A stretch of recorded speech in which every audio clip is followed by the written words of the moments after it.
guy was asking me this question: why do you hate 401ks so much? And man, I was just stealing a lot of the answers you gave there. All of you have been so great in it. And one of them, though, I was saying, I got to hear David Walker speak one time. And if you don't know who David Walker is, he's a former Comptroller General of the United States, basically the CPA for the United States. I think he was in that role for about 6 years under two different presidents, one both Republican and Democrat.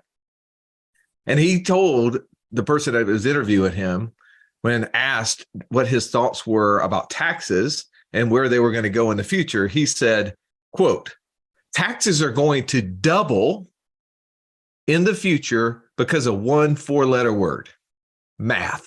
The debt, both the current liabilities and the future liabilities on the books of the government," as you were just sitting there talking about, Mark, "are so great. In order for us to keep up with that debt, in order to, quote unquote, balance the budget, we're going to have to double the income." Where's the income going to come from? That's right, taxes.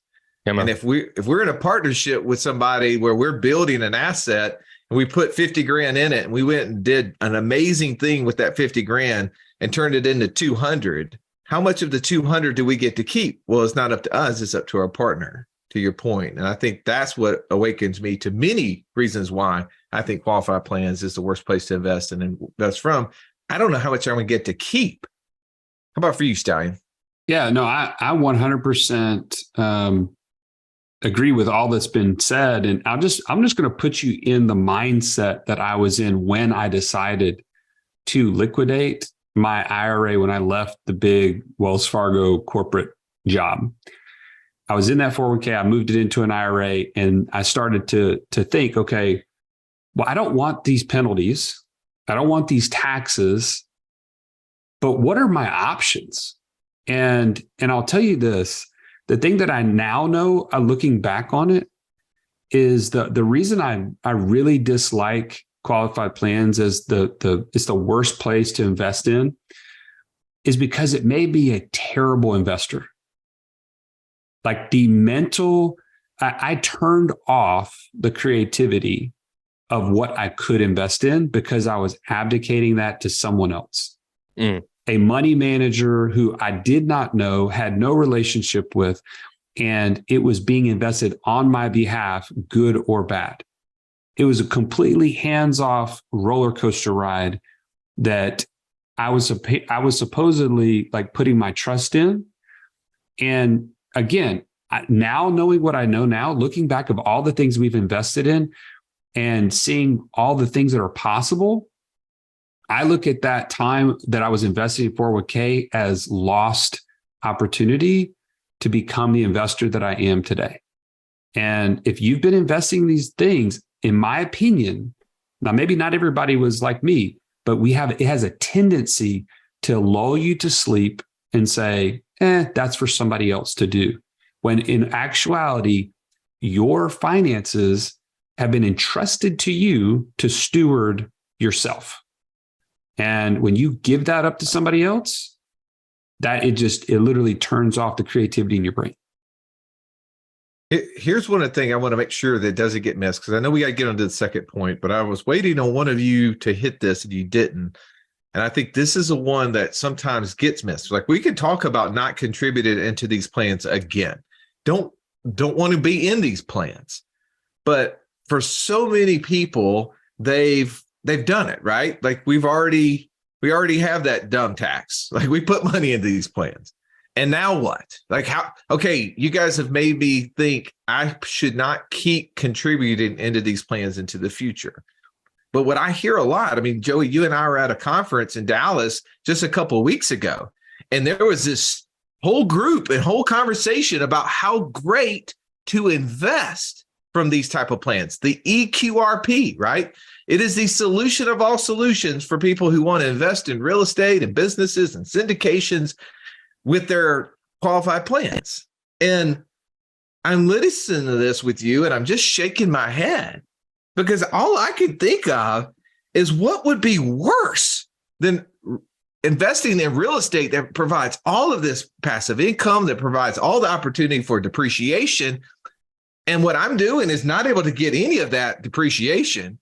And if I do an amazing job, I am just creating a bigger and bigger tax burden on myself in the future.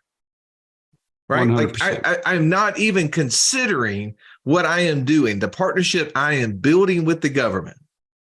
Like what you said, Eric, I'm not even considering what all of the implications of that would be as compared to finding a way to get it out and then go use that knowledge of being a better investor and building partnerships and businesses that I can then use the tax code truly to my benefit, because governments say, hey, we don't want to be in the business of owning property. Why don't you guys do that for us, right? And if you're going to do that, we're going to give you some tax deduction. Hey, we don't be in the business of energy. We'll let you guys do that, and we'll give you some tax benefits for it. Oh, we don't want to be in the business of employing all the people in the world. No, they've become like the 40% employer of the world at this point. But for the other 60% of you, we'll give you guys some benefits too. Like, exactly. Let's do that outside of it. But to your point is, what does it look like if I take it out? What does it look like if I liquidate this plan? JD, you want to take the first stab at that and start sharing for the person who may not understand all the things that go into what it looks like if I start taking it out, haven't it maybe even been told what those options are? Yeah. So the first thing, and I can speak to this directly because I've done it. I've had the bad haircut, Eric. I'm never going to let that go. The first thing you have to consider is the penalty, right? Uncle Sugar does not like it when you break up with him. He doesn't like it, right? And so if you break up, you're going to be penalized for it. And so when I got rid of my qualified plan, I had to pay a penalty to get out of that plan. And so that penalty was 10%. I had to cough up 10% in order to get out of that plan with Uncle Sugar. And at the time, naturally, I'm thinking, well, that stinks, right? I didn't necessarily know that going into it. I wish I would have known that before, but it made more sense knowing what I was able to do with the capital, being in control of being able to pay that penalty and freeing those soldiers to be able to go out into the world and be in control of my financial future. I like the fact that you brought up penalty, because that is typically the first thing that is addressed, right? Oh, if you take money out of the 401k or the qualified plan of any nature, you're going to pay a penalty. Mm-hmm. But does anybody ever ask the question, what is the penalty if you keep it in? Ouch. No. But that's actually a great question to ask, Russ. What is the penalty for keeping it in? Hey, do you know when I asked that question to my accountant and the other 7 accountants that he had me presenting to on this very specific topic, because that was the first question they said, well, Russ, what about the 10% penalty? I said, can you guys tell me what the penalty is if I keep it in? And they're like, I don't quite understand your question. I was like, can you tell me what the tax penalty is going to be if I keep it in? That's right. And they said, what do you mean by that, Russ? There's not a tax penalty if you keep it in. I said, are you sure? And of course, they don't know the answer. And I said, well, here's my question. Can you tell me exactly what my tax rate will be on the money that I take out in 10, 20, 30, 40 years from now? And one of them piped up and said, Russ, I can't tell you what the depreciation rules are right now. And it was like in October of that year. Yeah. We haven't even been given that so far for this year yet. And we're in the month of October. Yeah. And I was like, exactly. So you don't know what the penalty is going to be if I keep it in, do you? And they're like, never thought about that. Mark, how about for you? What does it look like if I take it out? What else do we need to consider? It looks glorious. It's just absolutely glorious. It's liberating. It's freeing. There's unicorns, rainbows, cotton candy. It's, 100 unicorns? Not 100. It was only 98. It was on sale. Actually, it was 90 because there was 10% less, due to the penalty and all. But normally then the next question is if you get past the 10% penalty, it's, well, but then I'm going to have to pay tax, right? I'm going to have to pay tax on this money. And but if I leave it in, I won't have to pay the tax. And my thought process on that is, you're going to pay that no matter what you do. whether you would have never put it in the first place, they would have taken their pound of flesh then. If you leave it in, we have no idea how much flesh they're going to take on the back end. So just deal with the circumstances you know now, pay the piper and move on. But here's the best part too. Okay. Those taxes on that money that comes out, that'll be ordinary income. If you've opened your lid enough to think about liberating your people, there are ways to try to mitigate those. There are ways to try to minimize that impact. And I'm not a tax professional, but each state and each qualified plan is going to be just a little bit different. But there are opportunities in time for you to then defer that actual tax at that moment. The 10% Uncle Sugar, he's coming right away. I mean, before that money even moves, he's already taken his cut. But the ordinary income piece, that might be able to be deferred until the tax time of that year. So if you took it out in January, you wouldn't owe taxes until April 15th of the subsequent year. So wouldn't that be something interesting to know about? Write that down real quick. Mark. I want to make sure. Shh. 1 second. You're about to ask him a question that we need to answer in just 1 second, if that's all right. Yes, sir. Which is, what are some creative ways to actually avoid potentially paying that tax? That would be a strategy or a case study. And I know that's why you're here, but we've got to allow other people to talk about, what does it look like if I take it out? Eric, what does it look like if I take it out? Russ, something's about to happen here live on this podcast. Uh-oh. I'm all ears. You guys, the leadership of Wealth Without Wall Street has built their passive income journey on one rule of transparency.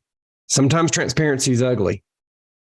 So everyone listening, I'm about to stand naked before you. Oof. Somebody I know. turn off his camera. Turn off the camera. Russ and Joey, Wealth Without Wall Street Roundtable podcast listeners, I still have money in qualified plans. Oh no. Oh, Oh no. this is the big one. This is the big one. It's okay, Eric. This is a safe space. I realize I've outed myself on live podcast. I have not contributed to said plans in, 6, 7 years, but there's still those dollars in there. And I, along with all those listening, are very interested in what's the right strategies to maybe pull that out and to talk about why I haven't done it yet, even though I probably have most of those answers.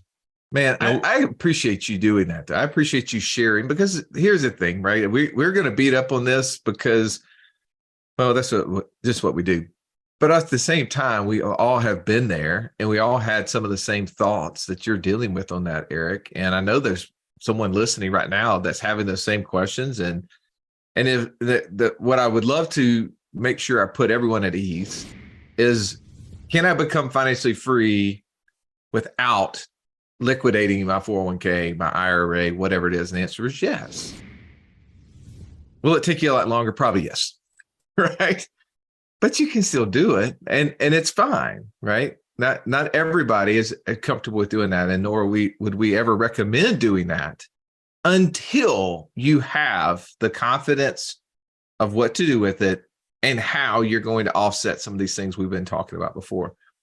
Joey, what else would it look like if I took it out? What have we not covered, if anything? Well, can I just go a little bit further on what you just said is, and it's also what I mentioned before. If you're the person that has not learned where your investor DNA lies, if you don't know what sort of investor you are, if you haven't unlocked that potential understanding of what to invest in, then I don't blame you for sitting there on this IRA, 401k, whatever it may be, and feeling like nervous to death to take it out. Because guess what? The one thing that gave me confidence to pull the money out of my IRA was I had just previously done a private mortgage loan to somebody for 10%. And I thought to myself, if all I ever did was take the money out of here, go through my infinite banking system and lend it out for 10% money, which I had done twice in the year prior to, I can outpace this easily, right? This 10% penalty is a non-issue.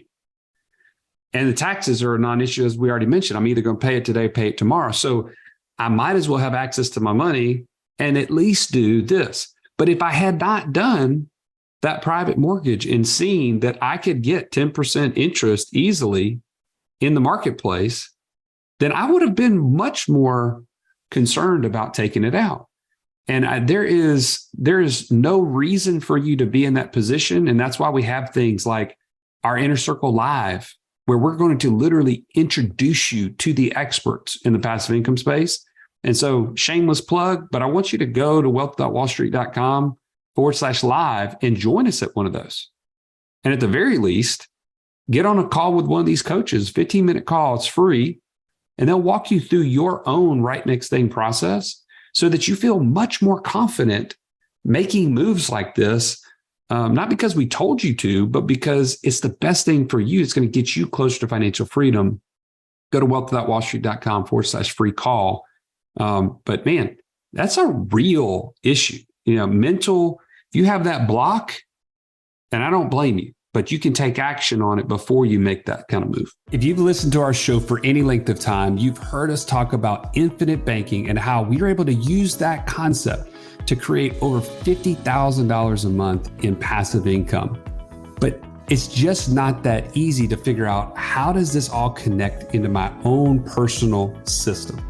Stallion, that's why we created the passive income operating system, bro. It shows you how to turn active income into passive income. It makes all the steps come together.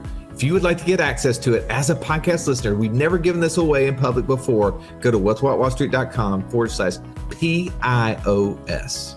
There was nothing worse than walking into class when you're in school and the teacher saying, "Pop quiz day." Why? Because you were unprepared. Are you unprepared though for financial freedom? Don't be. Find out how close you are by taking our 30-second quiz at wealthwithoutwallstreet.com/quiz. You definitely have to understand the compared to what, right? Like if you don't have anything to compare it to, and until you had done some of those private loans, you probably had only invested in the market. I know you tried to do that diamond deal that didn't quite work out. So that wasn't a great experience for you. But once you have waiting on that one to pay out for sure. Once you have a little positive feedback and you saw things happening, many of you are flipping land and making 72% in that. A lot of you guys are doing the short-term rental space and earning 20, 25, 30% returns. It is crazy the opportunities we have, but what's the biggest obstacle, Joey, for people to becoming financially free? Having access to capital. Yeah. And for many people that capital resides in an account that they just don't have access to. All right, let's get on to the real meat of the subject here, where people really wanted to hear what are some of those options. We had to cover the first part, right? Why do we believe what we believe? And what does it look like? Just trying to, for disclaimer purpose, telling you there are penalties, right? There are things that you need to understand. You can make bad decisions and invest in something that goes to zero. Like all of that stuff exists. But let's talk about some of the creative strategies that are out there and what people are doing with the money and how they've pulled money out, for better or for worse. And maybe some of these will give you insights to what's possible. Not that you should follow them or do exactly what they did, because your situation is probably different. Highly likely it's different. But this is just things that we have seen. All right, Mark, you personally have experienced some of this. So I'd love for you to start off if it's okay. Oh, I'd love to. I soloed under a lucky star. I was able to liberate just about all of my friends utilizing a provision that came about thanks to COVID. Again, you got to find the COVID lining on every single cloud because it's there. And so from that came the CARES Act, which allowed you to liquidate up to 100 grand of your qualified plan and skip the 10% penalty. So Uncle Sugar took back the penalty, and I was able to pull my people out. And then subsequent to that, there was another one that came out. But again, these things have sunsetted. And the only reason I know about it is because our community, within our Wealth Without Wall Street Inner Circle community, shameless plug, Jay Elliott was kind enough to peruse through that type of paperwork, because there's no way I'm reading tax law, but he's a CPA and he read it and he knew that that would be valuable to those in the community. And so again, more eyes on the same problem is going to eventually yield a solution that might work for somebody. And that was one way that I was able to take care of getting those dollars out and skipping that first hurdle that normally holds a lot of people back. But that hurdle also was a different one because as an active employee, you cannot liquidate from a 401k. So as an active employee, I had a 401k. I couldn't get that money out. It was stuck in there. And so the CARES Act and then the subsequent one, HR 132, Consolidated Appropriations Act, love those two, allowed me to get my people out. It was pretty awesome. That's so cool. Eric, how about you? You got an example that you've seen or heard of someone taking money out, liquidating? Yeah, so I guess I'll just give my own experience of what Mark had just said. I also utilized that portion of the CARES Act to pull $100K out. And so that worked extremely well. The 10% penalty was waived and you got 3 years to pay the taxes on it. So that's my only experience with that. So I do want everyone listening to know that I have started that process of removing money from the qualified plans. But yeah, that's my experience so far. Well, so basically what I hear you two saying is let's have another COVID so we can have another CARES Act so we can get money freed out of the qualified plan situation. Please, for the love, no. No, that'd be a big no. That'd be Let's have a group that has expertise in different areas and people who can find those nuggets for us. Because let's face it, I was out running around, hunting, fishing, enjoying a good old time there. But it was thanks to someone else who actually found that nugget. How about you, JD? Give me a couple of examples or one example at least that you've seen where people have liquidated a qualified plan. People have what? Liquidated. I'm sorry. Liquidated? Liquidated, man. Give me a break around here. Hey, Eric, I just want you to know, brother, if I was around you, I'd hug you because I love you, even if you have money inside your qualified plans. And I will help you get those jokers out of there, just so you know. I will be your huckleberry. So a couple of things. This is what's interesting. Once I actually got out of the traditional financial planning space, like the box that most people fit into, I actually started learning about what successful people were doing. And a couple of things that I learned is that the government will actually give you incentives to invest in certain areas of the economy. One in particular is investing in energy. And I bring this up because I think it's important to note, like, all this information is readily available to everyone out there. But if you don't have like a community of people that you can glean from, learn from, et cetera, it's really hard to get access to this information because you don't know where to go. Right. And our community is just chock full of unbelievable and phenomenal ideas. Another shameless plug for our community. But so energy, specifically like oil and gas, those types of things, if you invest in that, right, that's $1 that the government doesn't necessarily have to invest in that. And so they will give you tax incentives to invest in energy. I bring this up because a client of mine, he had a couple $100,000 sitting in a traditional IRA, SEP IRA, because he's a solo entrepreneur. And there was an energy opportunity that came up that he was able to invest into that and get in this example, a 2-to-1 deduction. So he put $200,000 in and was able to wipe out $400,000 off his active income. I think he got a refund, just to be clear, right, from Uncle Sugar.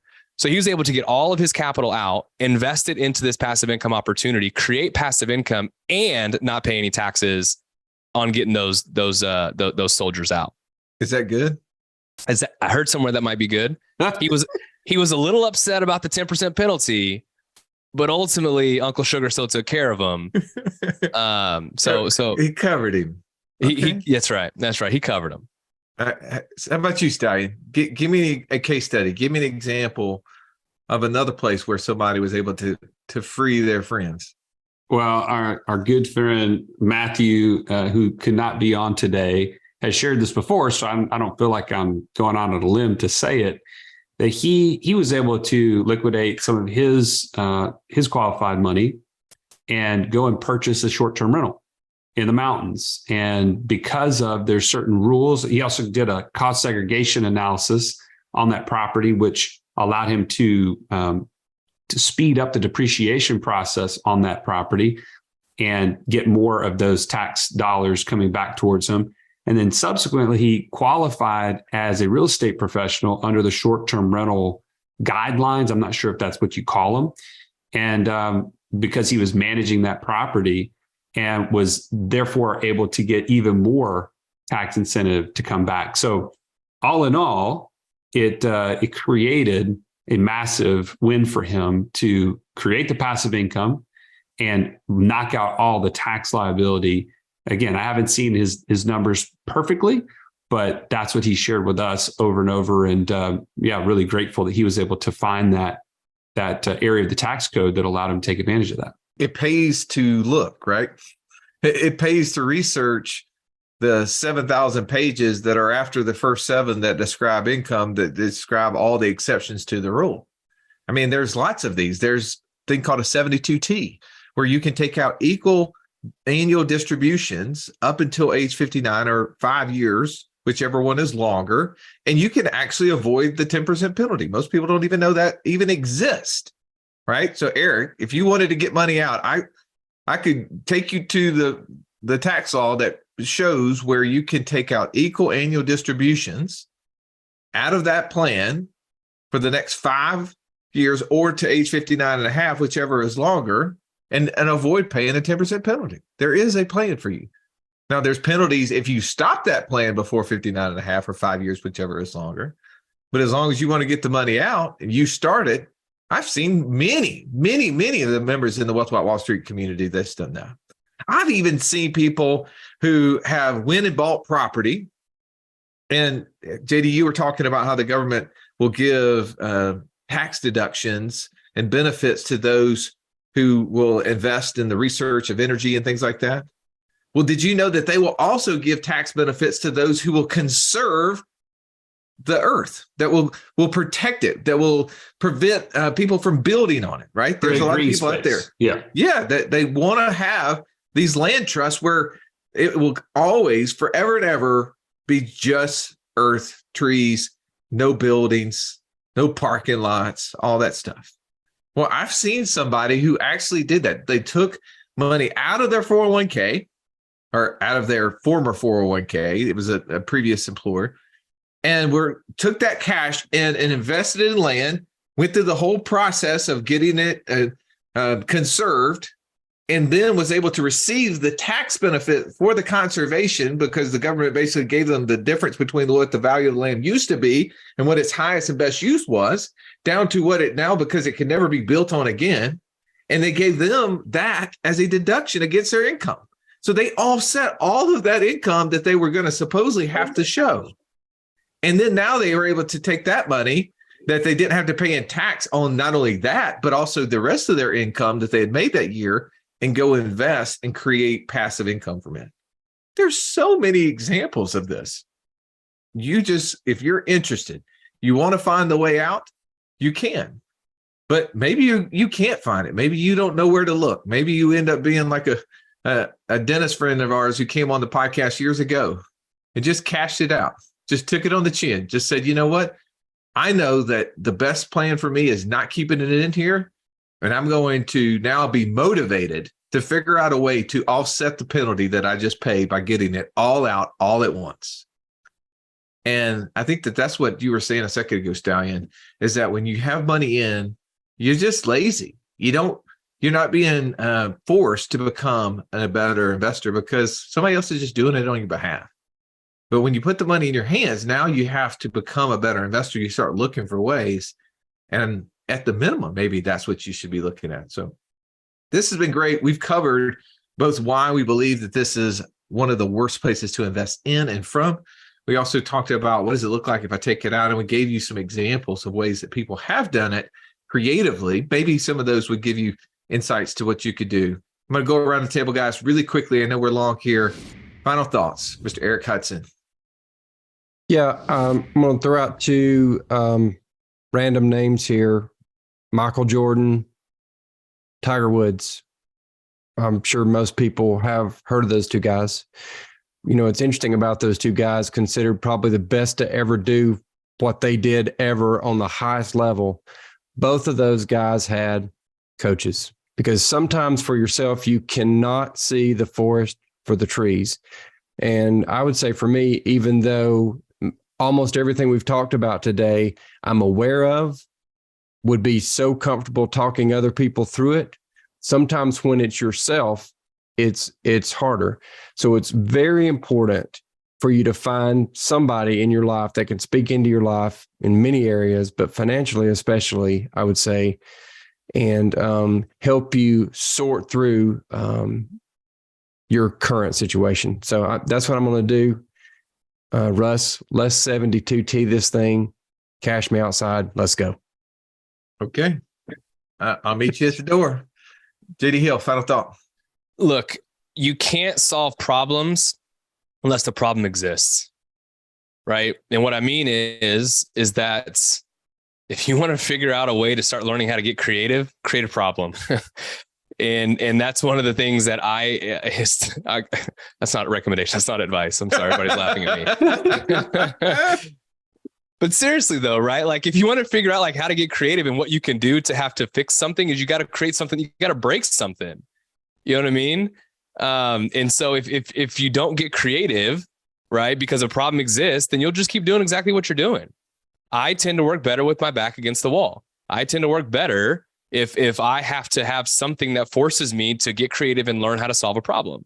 So I tend to make problems that probably most people wouldn't make on their own. So I'll go in and be like, oh, this seems like a good idea without actually thinking it through, and then do it like, oh, I just created a problem and now I got to fix it.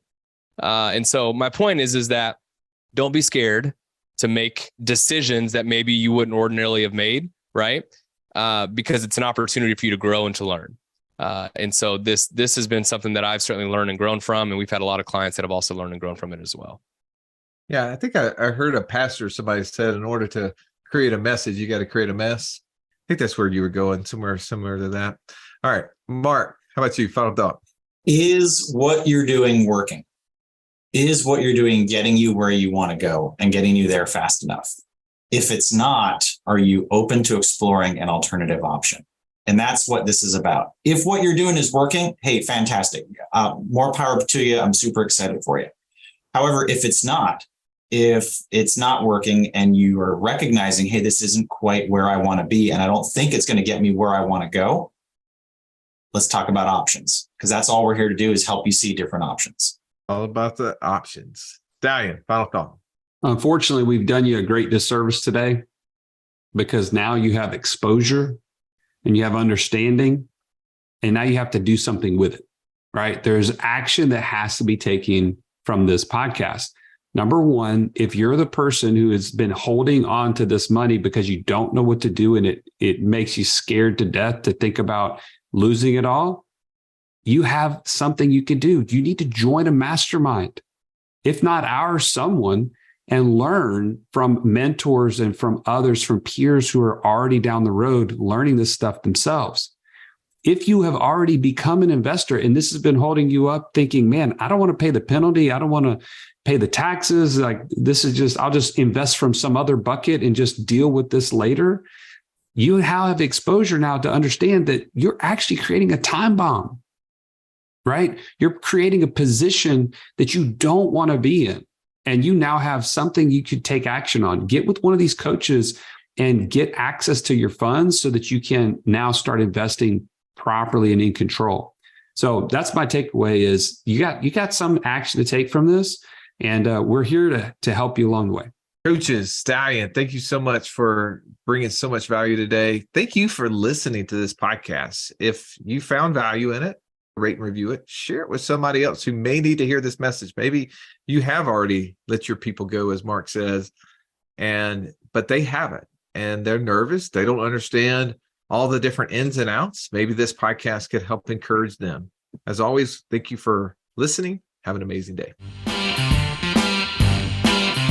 This has been the Wealth Without Wall Street podcast. Don't forget to subscribe to the show to break free of the Wall Street mindset and begin building wealth on your own terms in places you understand, so that your wealth will never run dry. See you next episode.